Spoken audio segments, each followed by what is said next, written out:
It is a gray Tuesday morning in late November.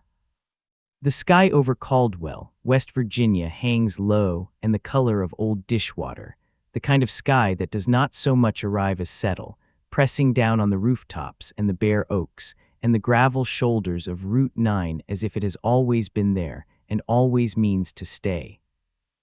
Nora Briggs is standing on the porch of 14 Sycamore Lane. She is 38 years old. She is wearing a green canvas jacket she bought at a Goodwill in Charleston 2 weeks ago, and she is holding a single cardboard box against her chest the way a person holds something that is not precious in itself but has been made precious by circumstance, the last box, the one she carried herself, the one that didn't fit into any system of organization because it contains what is left after every system has collapsed. Inside it, 3 paperback novels, a cast-iron skillet that belonged to her grandmother, a manila folder rubber-banded shut, and a small green notebook, half-filled. Her car, a 2003 Honda Civic, the color of faded rust, with a dented rear panel she keeps meaning to fix, sits in the driveway behind her. The back seat is loaded with everything else she owns in the world: 2 bags of clothes, a box of kitchen things, a pillow and a quilt her mother made. She has $20 in her wallet. She has a folded piece of paper in the inside pocket of the canvas jacket, a rental agreement, signed in something very close to desperation 2 days ago for $275 a month. The landlord's name is Raymond Colt, and he lives in Morgantown. He is the only landlord in 3 counties who agreed to rent to a woman with no credit score that mattered and no references she felt comfortable asking for. He had said over the phone in a voice like a door closing slowly, "The house needs work, but it has 4 walls and a roof, and the price is the price." She had said yes before he finished the sentence. What the neighbors could not have known, looking out at her from behind their curtains on that gray November morning, was that Nora Briggs had not arrived at this porch by accident. She had driven 40 miles north from Mingo Flats, the town where she grew up. She had driven past 3 other towns she knew better.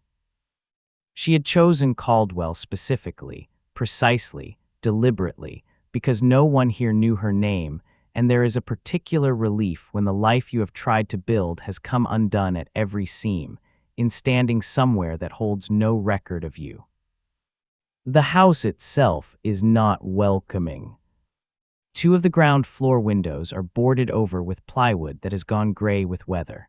The front yard is so thoroughly overtaken by Virginia creeper and wild privet that the garden gate has disappeared.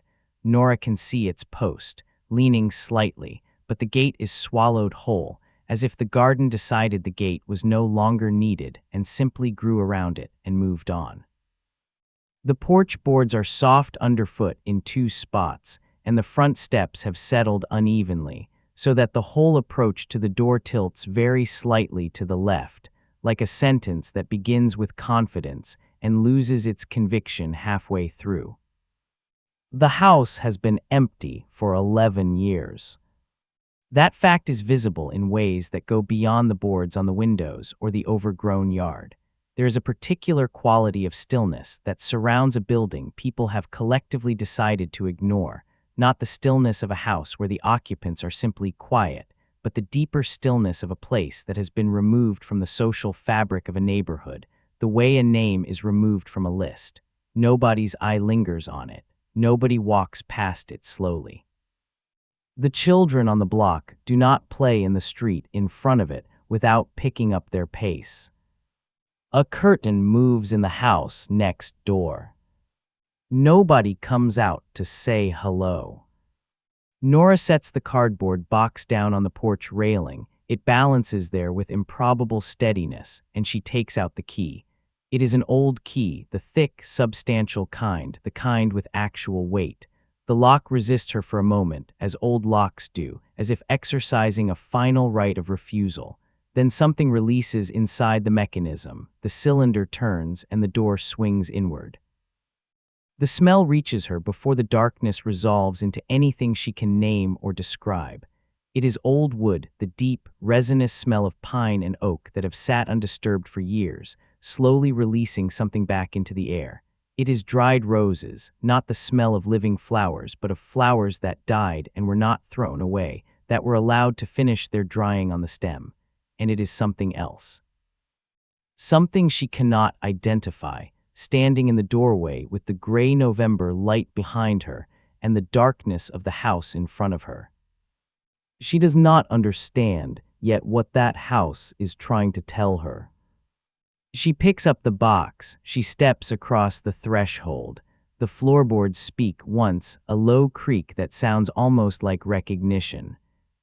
The door swings shut behind her. To understand what Nora walked into, you have to understand Caldwell first. Caldwell, West Virginia, is a town of roughly 800 people, though the number on the sign at the edge of Route 9 has not been updated in some years and is almost certainly optimistic.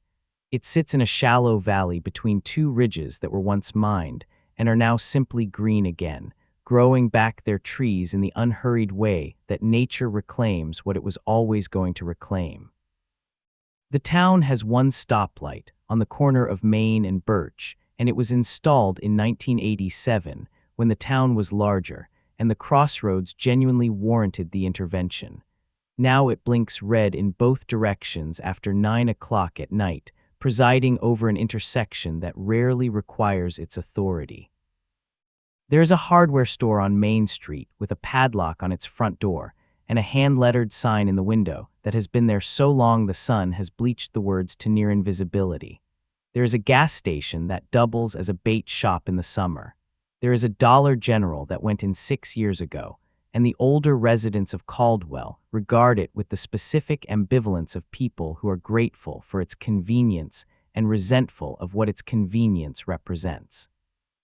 And there is Patty's Diner on the north end of Main, in a building that was a pharmacy before it was a diner and a harness shop before that. The booths are red vinyl, worn to a sort of bruised burgundy at the centers of the seats. The menus are laminated paper, and the lamination is beginning to lift at the corners. The coffee is excellent, brewed in a 40-year-old percolator that Patty Odom has said, with complete sincerity, she will be buried with. Sycamore Lane runs east off Main Street for 4 blocks before it dead ends at a fence line and a field. 20 years ago, it was the prettiest street in town. Everyone in Caldwell who is old enough will tell you this, and they will not say it with nostalgia so much as with the quiet authority of people reporting a fact. The houses were cared for. The sycamores that gave the street its name were still young enough to be graceful without yet being dominant. And in September, they turned the color of old gold and dropped their leaves in a slow, generous way that made raking feel less like a chore and more like a conversation with the season. Number 14 sat at the far end of the lane, closest to the field. It was built in 1928, a 2-story frame house with a wide front porch and a back garden that was, by the account of everyone who ever saw it, the finest private garden in Caldwell County. A kitchen garden on the left side, a cutting garden on the right, and in between them, along the back fence, a row of climbing roses that bloomed white every June as reliably as the calendar. The house belonged to Margaret Eloise Holt.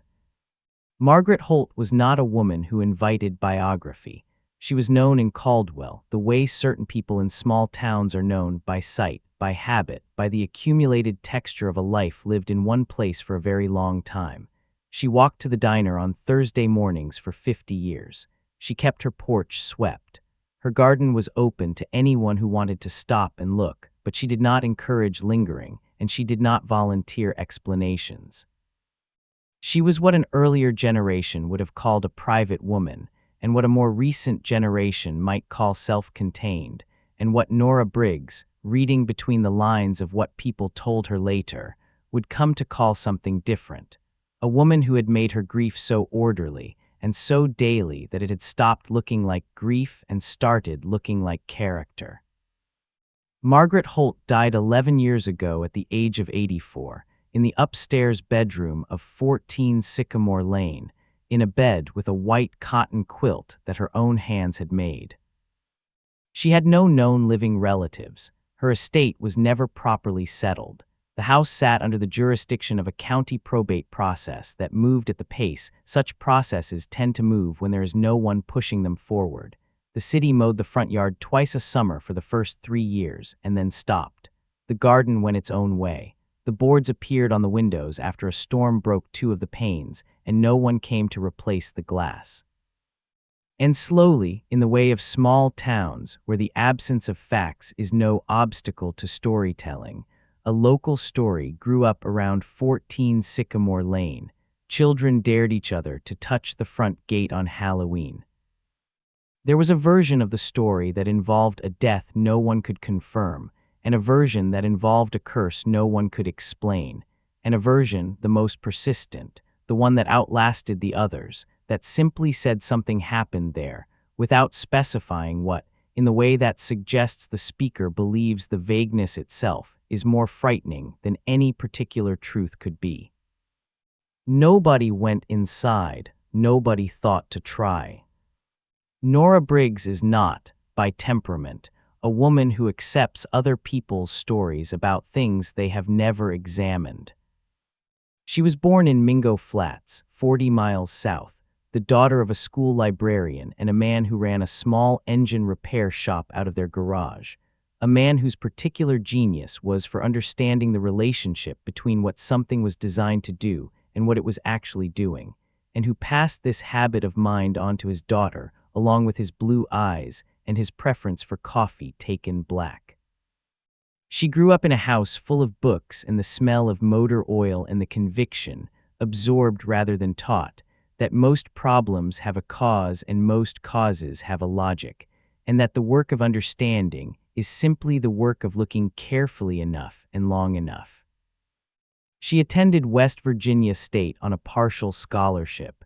She was 2 courses short of her degree when she ran out of money and took the receptionist job at Harmon Family Dentistry in Charleston, telling herself it was temporary, the way a great many things that turn out not to be temporary are told to themselves. She was 29 when she married Derek Briggs.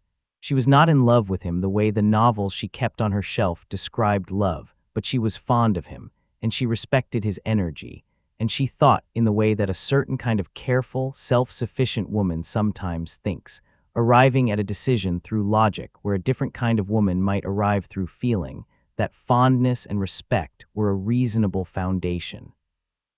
They were not, as it turned out, sufficient to prevent the particular slow erosion of a marriage to a man who was charming in company and entirely absent at home.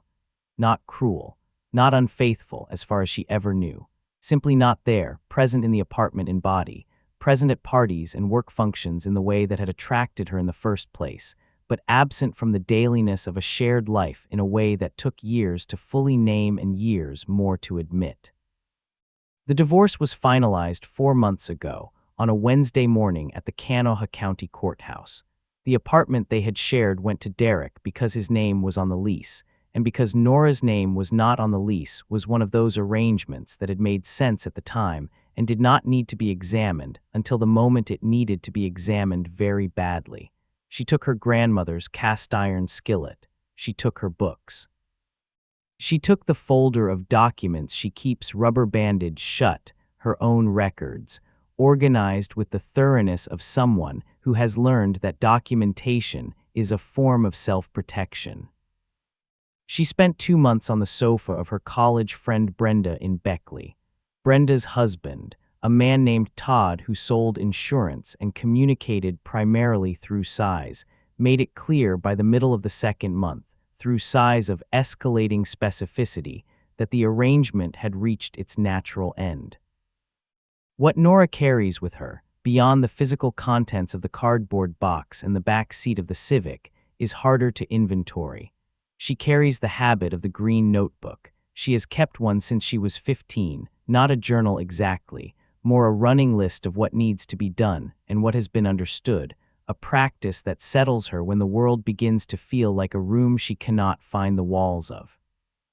She carries a capacity for silence that is sometimes mistaken for coldness and is not. She carries the knowledge of her own competence, specific and non-negotiable, which is the thing that has not been taken from her through any of the various removals of the past year, the apartment, the routine, the version of herself that she had been for 9 years. She cried once after the divorce was finalized. She sat in her car in the parking garage of the Kanawha County Courthouse at 2:30 in the afternoon, and she allowed herself that fully, without management, for about 12 minutes. Then she stopped. She has not cried since. This is not a wound. This is how she is built, and she has made her peace with it. And it is worth understanding because it is the quality that allowed her to walk into a house that everyone else had decided to walk away from and simply begin. She chose Caldwell because she grew up driving through it on her mother's way to somewhere else. It was always the town between Mingo Flats and wherever they were going, glimpsed from the backseat window, never the destination.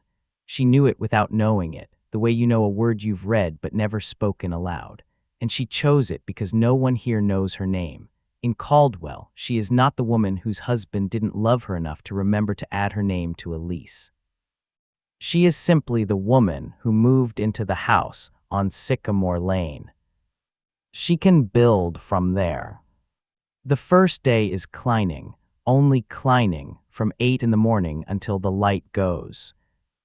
She begins in the kitchen because that is where life begins, not in the rooms meant for sleeping or receiving or display, but in the room meant for sustaining.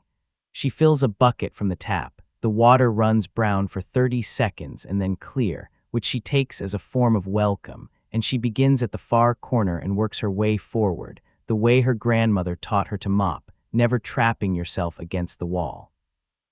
The dust is not ordinary dust. 11 years of undisturbed accumulation have transformed it into something with texture and weight, a soft gray felt that coats every surface and rises in slow, suspended clouds when she disturbs it. She moves through these clouds with a bandana over her nose and her hair tied back, and the kitchen slowly reveals itself. Wide pine floorboards painted a cream that has gone the color of old ivory. Open shelving along one wall, still holding their dishes. A window above the sink that faces east, boarded over, so that the kitchen is lit by a single bare bulb she has unscrewed from her own lamp and fitted into the ceiling fixture. Then she sized the table. It is a round oak table, set for 2. The china has a blue willow pattern, the kind that was common in the 1950s and 1960s, the kind that told a particular story about aspiration and care, about the desire to make a daily meal into something that deserved proper plates, 2 cups on their saucers. 2 sets of silverware lay in their correct positions, fork on the left, knife and spoon on the right, the formality of someone who had been taught that it mattered and had never stopped believing it did. At the center of the table, in a small glass vase, what was once a flower arrangement has reduced itself over 11 years to a gray powder, a phantom of petals, the ghost of someone's intention to make the table beautiful. The table was set for a meal that was never eaten.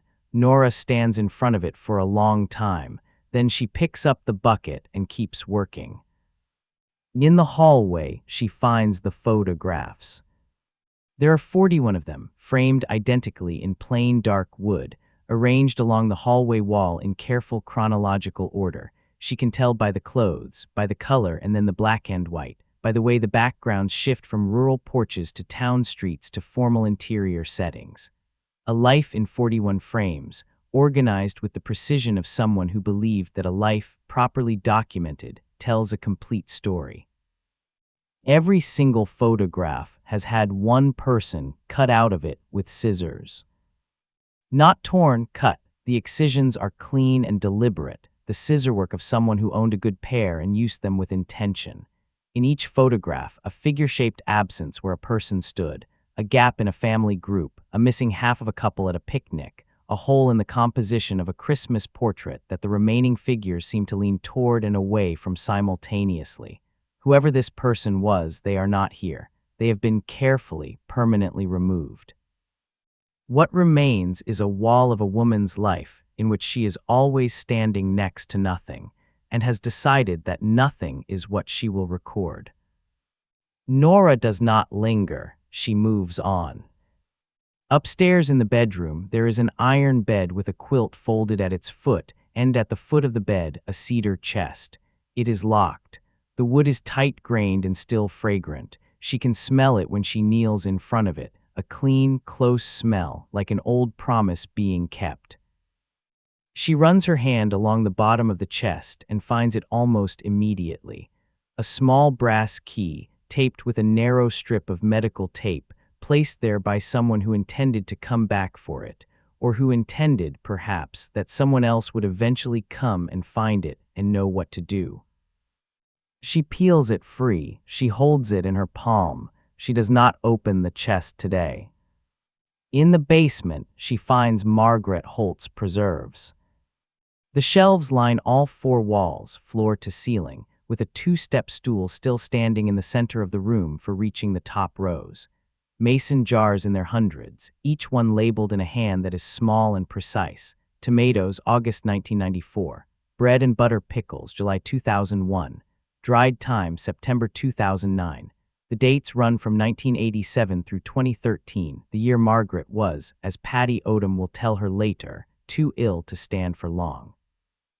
26 years of a woman putting up what she grew, putting it away for a winter that always came, a record of seasons kept in glass.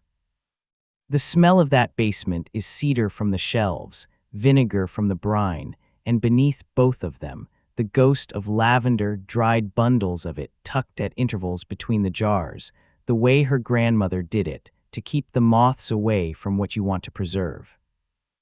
Nora stands in the basement for a long moment with her hands at her sides. She does not feel afraid, standing in this house of absences and careful preparations. She feels something stranger than fear, the persistent, skin-level sensation that the house has been waiting to be understood, and that she has arrived at the right time, if not the time that was originally intended. She has never been the person intended for most of the things she has loved. She has learned to make herself useful anyway. On the third day, Nora opens the cedar chest. The brass key turns smoothly, without the resistance she expected from a lock that has not been opened in more than a decade, as if it has been maintained, as if the cedar chest has been keeping itself ready. Inside, arranged with the care of someone who believed that order is a form of love, she finds a life. At the top, a bundle of letters, 47 of them, tied with kitchen twine that has gone stiff with age. They are all addressed in the same hand, angular and deliberate, the penmanship of a man who learned to write in a school that still believed in penmanship as a form of character. They are all addressed to Miss Margaret Dunbar, 14 Sycamore Lane, Caldwell, West Virginia, and then, after a certain date in June of 1958, to Mrs. Margaret Holt, 14 Sycamore Lane, Caldwell, West Virginia. All of them were postmarked from Okinawa, Japan. All of them dated between April of 1958 and September of 1961. Beneath the letters, a United States Army discharge document for Corporal James Arthur Holt, dated September 12, 1961. Beneath that, a marriage certificate. Margaret Alois Dunbar and James Arthur Holt, married June 14, 1958, Caldwell, West Virginia, 2 weeks before he shipped out. And beneath that, a single photograph, the only photograph in the entire house that has not been cut. It shows a young woman in a white dress and a young man in uniform, standing together on the front porch of 14 Sycamore Lane. The summer light is strong and direct. Both of them are squinting into it, but they are smiling the way people smile when they are too happy to bother protecting their eyes from the sun. She is holding his arm. He is not looking at the camera. He is looking at her. Nora sits on the edge of the bed and holds this photograph in both hands for a long time. Then she reaches back into the cedar chest for what is at the very bottom, a second folder, its edges soft with age. its contents held together by a rubber band that has dried and split and is holding now purely by habit. She reads the documents inside slowly, once, and then she reads them again. What the documents show, piece by piece. James Arthur Holt returned from Okinawa in the fall of 1961. He and Margaret lived together at 14 Sycamore Lane for 3 years. The marriage, from what the documents and the silences suggest, was not a peaceful one. Nora finds no record of this anywhere in writing, but she will piece it together later from the photographs cut from the wall, from a single entry in what appears to be Margaret's household account book that reads, "In November of 1964, James left on the 14th. I will not follow." In December of 1964, James Holt signed the deed to 14 Sycamore Lane over to Margaret entirely. He took nothing. He left Caldwell and did not come back. He was never legally divorced from her. Neither of them, it appears, ever filed. The last document in the folder is a letter from the offices of Gruber, Palco and Associates, a law firm in Pittsburgh, Pennsylvania, dated March 3, 2009. It is addressed to Mrs. Margaret Alois Holt, 14 Sycamore Lane, Caldwell, West Virginia, and its language is formal and careful, the language of lawyers who are aware that what they are conveying is unexpected. James Arthur Holt died on February 17, 2009, in Pittsburgh, Pennsylvania, at the age of 75. He had, in the 45 years since leaving Caldwell, built a modest property portfolio, 3 commercial properties in the Hill District and the Strip District of Pittsburgh, acquired across 4 decades of careful, patient work. He had never remarried. He had no children. His estate documents named as sole beneficiary his wife, Margaret Alois Holt, the legal wife he had never divorced, the woman he had left, the woman who had taken his name and kept it, and set a table every Sunday for 30 years in case he came back. The letter remains in its original envelope. It was opened, Nora can see where the flap was lifted, and then replaced, unsealed, inside the folder. Margaret Holt was 90 years old in 2009. She did not respond to it. She died 4 years later in this bed with the cedar chest at her feet. She did not understand yet what that house was trying to tell her, but Nora understands. Nora sits in the thin winter light of a November afternoon in the upstairs bedroom of 14 Sycamore Lane, and she reads everything again from the beginning, and she understands all of it. She reads the letters. She begins at the beginning, April 14, 1958, and she reads them in order, the way they were sent, the way Margaret must have read them, arriving one by one through a mail slot that no longer exists, into a house that was her whole world. James Arthur Holt was not a man who found language easy. This is evident from the first letter, which is 3 paragraphs long and spends one of them describing the food. But there are moments in the letters, and they accumulate, like water finding a level, when he says something true with the directness of a man who cannot find a more sophisticated route to the thing he means. In a letter dated August 1959, he writes about the smell of rain on the red clay roads of Okinawa in typhoon season, and how it arrives each time like a conversation he was already in the middle of, and how each time it arrives he thinks immediately and specifically of Sycamore Lane in September after the first real rain of autumn. The way the lane smells, the way the sycamores sound, the particular quality of the wet air coming through the kitchen window. He writes that he has started to believe smell is where a person actually lives, not in their body or their address, but in the things that call them home without warning. In a letter dated January 1961, 8 months before his discharge, he describes in precise, almost architectural detail the fence he intends to build along the back garden when he comes home, a proper board fence, cedar, high enough to give the climbing roses something real to work with. He specifies the spacing of the posts. He specifies the height. He is planning with the concentration of a man who has decided that planning is the closest he can get from here to being there. The fence was never built. And in a letter dated March 1961, thin paper, slightly water-stained at one corner, the handwriting more careful than usual, as if he knew he was writing something that needed to last, he writes, "I know I am not easy to love, but I am trying to learn how." A single sentence, sitting between news about a promotion and a question about whether the apple tree in the back came through the winter. Nora reads it twice and then places it face down on the bed beside her, gently, as if it is still warm. She goes to Patty's diner on a Thursday morning in early December. Patty Odom is 79 years old and has been behind the counter at Patty's since 1974.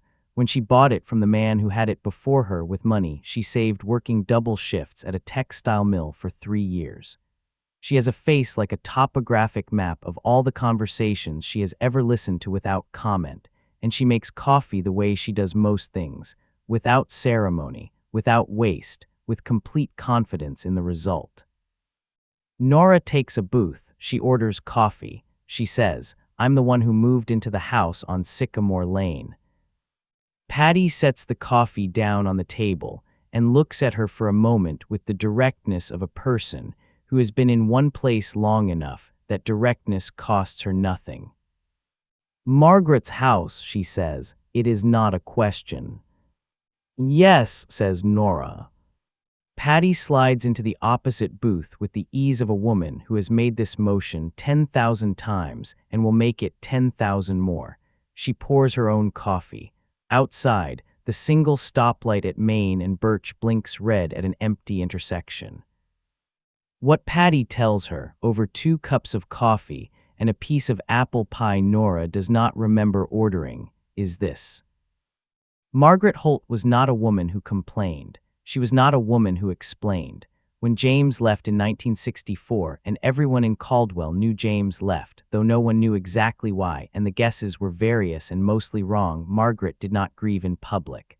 She kept her garden. She kept her house. She kept every Sunday morning a table set for 2, the blue willow china, the silverware in its proper positions, the small glass vase with whatever was in bloom. For as long as she was able to stand, for 30 years.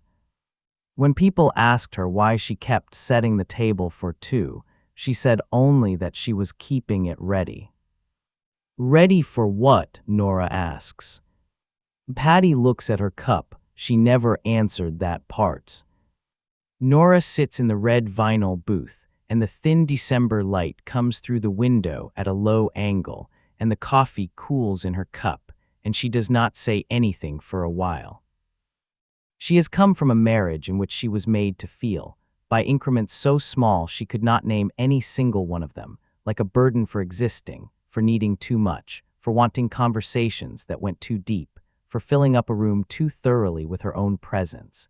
She spent 9 years making herself smaller and lighter and easier to be around, and at the end of it, she was in a parking garage in Charleston, crying in a car that had no name on its registration that wasn't hers.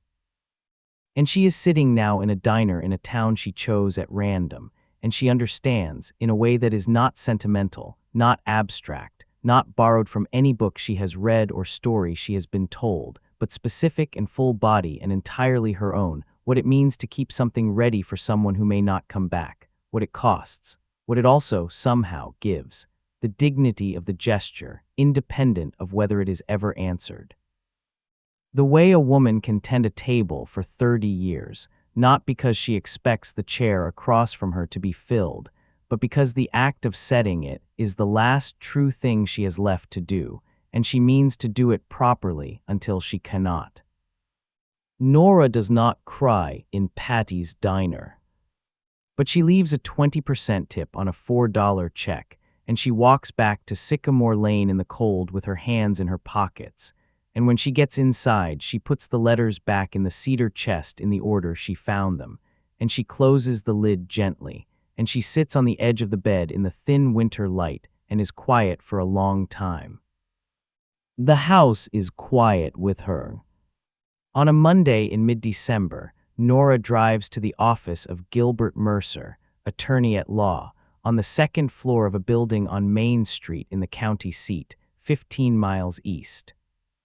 She carries the cedar chest to the trunk of the Civic herself, and she carries it up the stairs to Gil Mercer's office herself, and she sets it on the conference table in front of a man who has practiced estate law in West Virginia for 31 years, and who looks briefly at the chest and then at Nora, and then back at the chest with the expression of a person who has been surprised in a way that they are not willing to completely concede.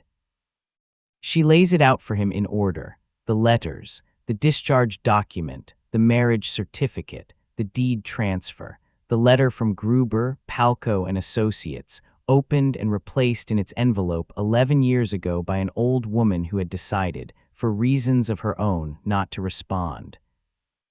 Gil Mercer takes the case on contingency. What follows is a process that is neither simple nor swift, but that has, at every step, the quality of something proceeding in its right direction. The probate of Margaret Holt's estate is reopened. The law firm in Pittsburgh is contacted.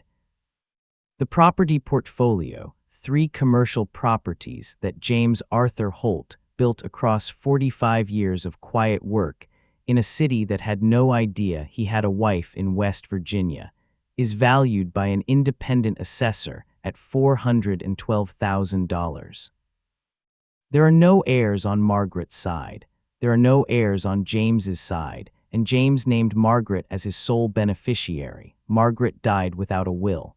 The process takes 7 months. It involves 3 attorneys, a county court, a paralegal in Pittsburgh, and a retired judge who comes out of retirement specifically because this case, his clerk tells him, is the most interesting thing to cross the docket in 4 years. In the meantime, Nora lives in the house. There is a morning in late January when she pries the boards from the last boarded window, the big window in the front room, east-facing, the one that, she has understood for weeks, is the window the room was built around. She does it herself with a crowbar borrowed from the retired postman across the street, a man named Harold Fitch who has been leaving small offerings on her porch since the 2nd week, a jar of his own preserves, a pamphlet about the County Historical Society, a note that said only the furnace has a tricky pilot light, happy to show you. She pries the last board free, and the winter light comes into the front room for the first time in 11 years, falling across the pine floors and the plaster walls and the dust she hasn't reached yet. And the light is so sudden and so generous that she has to stand with her hand against the window frame for a moment and simply let it. In February, she finds Margaret's seed catalog in the kitchen drawer, the 1994 edition of a mail-order nursery that still exists, she discovers in a different form. She orders everything in it that will grow in a West Virginia garden. The order takes 3 weeks to arrive. When it does, it fills the back seat of the Civic, and she carries it in through the back door in 4 trips. The neighbors begin, slowly, to come to her. Patty is first, appearing at the garden gate one March morning with a coffee thermos and a proprietary interest in how the kitchen garden is being laid out, which she conveys through questions that are really opinions. Harold Fitch stops on his walk one afternoon when Nora is turning compost and stands at the fence for 20 minutes describing, with careful precision, the way the back row's bed used to look in June, his hands moving to show her the height and the density of it, the way the white blooms were visible from the lane if you came around the corner at the right time of morning. And one Thursday in April, a young woman stops on the sidewalk with a stroller, a child of about 18 months inside, watching Nora with the transfixed attention of the very young for anyone engaged in work involving dirt. The young woman says, "I've been wondering what you were putting in." Nora brushes her hands on her jeans and stands up and says, "Climbing roses along the back fence, white ones. I found the variety in a seed catalog from 1994. The young woman looks at the fence, imagining it. "That'll be beautiful," she says. "Yes," says Nora, "I think so." On the first Sunday morning in May, Nora washes the blue willow china by hand, 2 plates, 2 cups, 2 saucers in warm soapy water, drying each piece carefully with a linen cloth she bought specifically for this purpose. She sets the table, fork on the left, knife and spoon on the right. A small glass vase at the center, holding a sprig of something from the garden, not roses yet, too early, but the first green of what will be roses, cut at the right length, placed with intention. She makes coffee. She sits down at the table.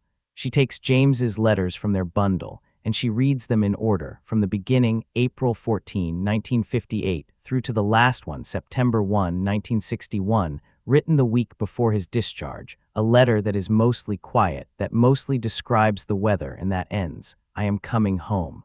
I want you to know that I mean it this time to be different." The letter does not describe what was different, meant, or whether it was ever achieved. That is the part of the story that the house does not have. Nora sits alone at the table with 2 plates and a cup of coffee and the thin May morning coming through the east window, and she reads to the end, and she places the last letter face up on the table, and she sits with it. She is keeping the table ready, too, not for anyone in particular, for the possibility that something in her, some part she has kept carefully put away, might sit down and eat. The legal resolution comes in June. The estate is settled. A small historic preservation trust is established in the names of Margaret Alois Holt and James Arthur Holt, the money to be used for the maintenance of properties on Sycamore Lane that are of historical significance to Caldwell County, the first such trust in the county's history. Nora receives a finder's fee of $9,000 for surfacing the estate documents that made the settlement possible. She receives, additionally, a 5-year rent-free tenancy of 14 Sycamore Lane, formalized in a document that Gil Mercer presents to her with a gravity that is not performative. She sits in his conference room and reads the document in the way she reads everything, carefully, fully, without skipping. Then she signs it. In September, she enrolls in the paralegal program at the community college in the next county. The drive is 32 minutes each way on Route 9. She makes the drive every Tuesday and Thursday morning, and she does not find it long. She stays in Caldwell. She does not leave. In October, the climbing roses along the back fence reach the first horizontal wire she has strung for them. They will bloom in June if she has chosen the right variety. She has done her research. She is fairly certain she has. There is a particular kind of courage that does not make noise. It is not the courage of grand gestures or declared intentions. It is the courage of the woman who stands on the porch of an abandoned house with $20 in her pocket and a cardboard box against her chest and turns the key, not because she is brave in the way we usually mean that word, but because she has looked at the situation with clear eyes and decided that the only direction available to her is forward.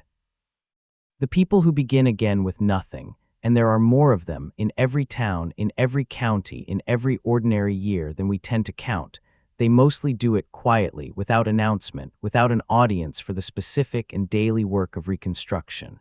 They are the ones who find what the loud and comfortable never will, that an empty house is not an ending, that a locked chest has a key and the key has been kept. That the things we have written off as beyond recovery have, in many cases, simply been waiting for someone willing to look. Think of Margaret Holt. Think of a woman who set a table every Sunday morning for 30 years in an empty room and did not ask anyone to admire her for it or feel sorry for her for it or understand it. She tended what was hers. She kept what she had promised in the way she had promised it, not because the promise had been kept on the other side, but because she had decided that her own keeping of it was not contingent on his. This is not sentimental. It is not passive. It is, if you look at it without flinching, one of the strongest things a person can do, to act according to what you believe is right in private, without witness, for 30 years, and to never require that your consistency be noticed or rewarded. Margaret Holt was a woman of great dignity, and her dignity had nothing to do with whether her husband came back. It had to do with the quality of her attention to the life she was living and to the life she was prepared to welcome, and she maintained that quality of attention until she could no longer lift the china from the shelf. What she teaches us, not as a lesson we are meant to receive passively, but as an example we can choose to follow, is that loyalty to something true does not require that thing to be present. That preparation is not delusion. That keeping a table ready is not a weakness or denial. It is faith in a specific, domestic, non-theatrical form. And that faith, whether or not it is answered, is not wasted. It is, in the end, the record of who you were. There are houses we avoid. Not only the houses on Sycamore Lane, not only the buildings with boards on their windows and overgrown gates, but also local stories that have grown up in the absence of facts. There are also the situations we have written off as too damaged to enter, the parts of our own histories we have decided are better left locked, the relationships we have allowed to sit dormant because someone, at some point, told a story about them that we accepted without examination.